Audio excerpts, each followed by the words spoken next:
Huwag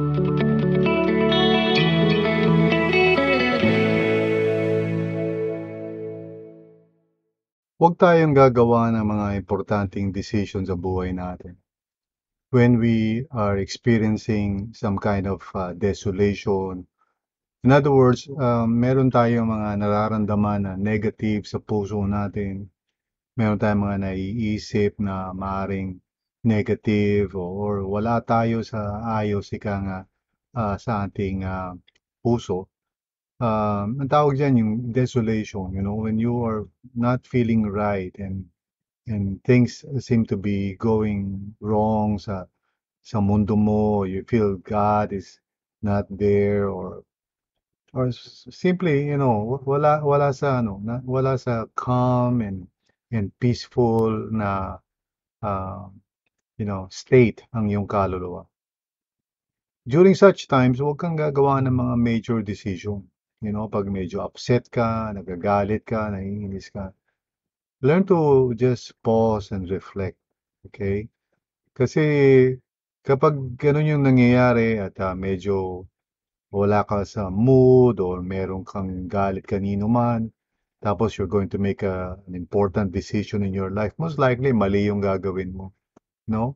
Kasi you are not guided by God's peace and God's wisdom.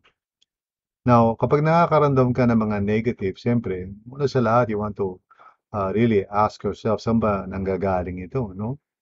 Na kung nanggagaling yan sa kaaway, you need to discern it, no? Kasi he's deceiving you and tempting you to do something na maring, agad-agad, hindi na pag-iisipan, or might be tempting you to make a decision that is not really pleasing to God.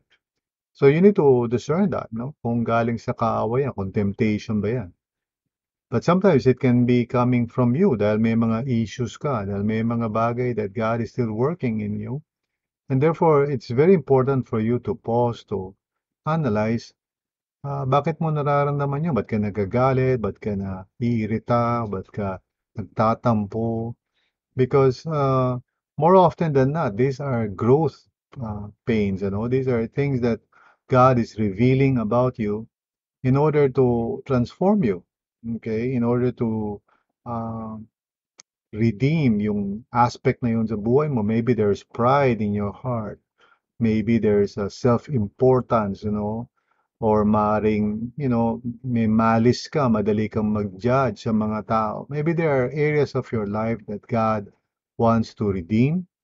Kaya, here's the main thing na gusto kong malaman ng bawat isa sa atin. Kapag tayo ay nakakaramdam ng mga negative sa puso natin, wag ka agad gagawa ng mga choices o decisions na pagsisisihan mo later. Learn to pause. Learn to take some time.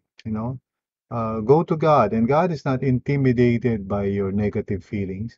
You can process that in the presence of the Lord. Just ask Him, Lord, I'm bothered, masama ang loob ko right now. Would you help me sort this out? Gabayan mo po ako, Panginoon. That's how you deal with those emotions, okay? Hindi yung pag may naramdaman ka, tampo ka, nanginis ka, nagalit ka, agad magde-decide ka.